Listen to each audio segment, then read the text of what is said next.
Hi అండి, అందరికీ నమస్కారం. Welcome back to my channel. ఈరోజు వీడియోలో మీకు నేను గోదావరిలో స్పెషల్ రెసిపీ అయిన ఘాటైన పందెంకోడి పులుసు టేస్టీగా ఎలా తయారు చేసుకోవాలో ఈ వీడియోలో నేను మీకు చేసి చూపించబోతున్నాను.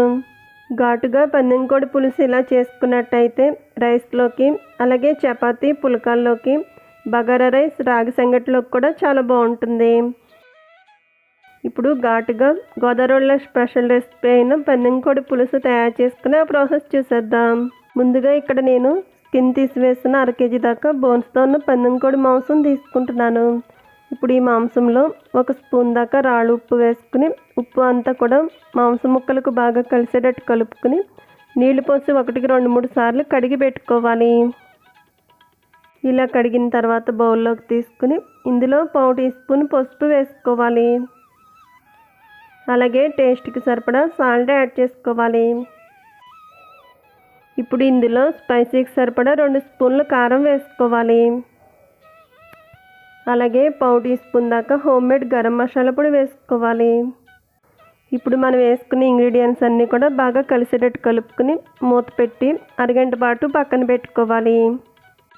ఇప్పుడు స్టవ్ వెలిగించి కుక్కర్ పెట్టుకుని అందులో ముందుగా మ్యాగ్నేట్ చేసి పెట్టుకున్న పందెంకోడి మాంసం వేసుకుని 1 స్పూన్ నూనె కూడా పోసుకుని 2-3 నిమిషాల పాటు ఈ మాంసాన్ని ఆయిల్లో వేగించుకున్న తర్వాత చిన్న గ్లాస్ దాకా వాటర్ పోసుకుని కుక్కర్ మూత పెట్టి 3 విజిల్స్ వచ్చే వరకు ఉడికించుకుని స్టవ్ ఆఫ్ చేసుకోవాలి. కుక్కర్ 3 విజిల్స్ వచ్చిన తర్వాత స్టవ్ ఆఫ్ చేసుకుని కుక్కర్ ప్రెషర్ పోయిన తర్వాత మూత తీసినట్టయితే ఈ పందెంకోడి మాంసం మెత్తగా ఉడికి ఇలా ఉంటుంది. ఇలా పందెంకోడి మాంసాన్ని కుక్కర్లో ఉడికించుకున్న తర్వాత పులుసు చేసుకున్నట్టయితే పులుసులో ముక్కలు మెత్తగా ఉడికి చాలా టేస్ట్గా ఉంటుంది. ఇప్పుడు స్టవ్ వెలిగించి వెడల్పుగా ఉన్న బాండి పెట్టుకుని అందులో 4 స్పూన్ల దాకా నూనె పోసుకోవాలి. నూనె హీట్ అయిన తర్వాత ఇందులో హోల్ గరం మసాలాలు వేసుకోవాలి. కొంచెం షాజీరా, దాల్చిన చెక్క, అనాస పువ్వు, యాలకులు వేసుకొని వీటిని 1 నిమిషం పాటు వేగించుకోవాలి. ఇవి ఇలా వేగుతూ ఉన్నప్పుడు ఇందులో 3 స్పూన్ల దాకా జీడిపప్పు కూడా వేసుకుని జీడిపప్పును గోల్డ్ కలర్లోకి వచ్చే వరకు వేగించుకున్న తర్వాత సన్నగా పొడుగ్గా కట్ చేసుకున్న పచ్చిమిర్చి చీలికలు, 2 రెమ్మల కరివేపాకు, సన్నగా కట్ చేసుకున్న ఉల్లిపాయ ముక్కలు వేసుకోవాలి.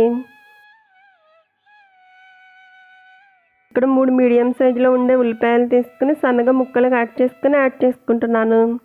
ఈ ఉల్లిపాయ ముక్కలను పచ్చివాసన పోయే వరకు వేగించుకోవాలి. ఉల్లిపాయ ముక్కలు ఇలా వేగుతూ ఉన్నప్పుడు ఇందులో ఫ్రెష్గా దంచి పెట్టుకున్న అల్లం వెల్లుల్లి పేస్ట్ వేసుకోవాలి. ఈ ఉల్లిపాయ ముక్కలు అల్లం వెల్లుల్లి పేస్ట్ను పచ్చివాసన పోయే వరకు వేగించుకోవాలి. ఉల్లిపాయ ముక్కలు అల్లం వెల్లుల్లి పేస్ట్ ఆయిల్లో బాగా వేగి ఈ కలర్లోకి వచ్చిన తర్వాత ముందుగా కుక్కర్లో ఉడికించి పెట్టుకున్న మాంసం ముక్కలు వేసుకోవాలి. వాటర్ లేకుండా ముక్కలు వేసుకుని వీటిని 2-3 నిమిషాల పాటు ఆయిల్లో వేగించుకోవాలి.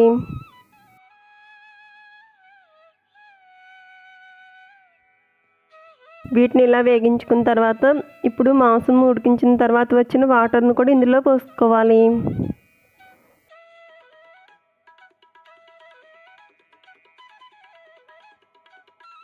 అలాగే చిన్న గ్లాస్ దాకా వాటర్ పోసుకుని ఒకసారి కలుపుకుని సాల్ట్ సరిపోయిందో లేదో చెక్ చేసుకుని యాడ్ చేసుకోవాలి.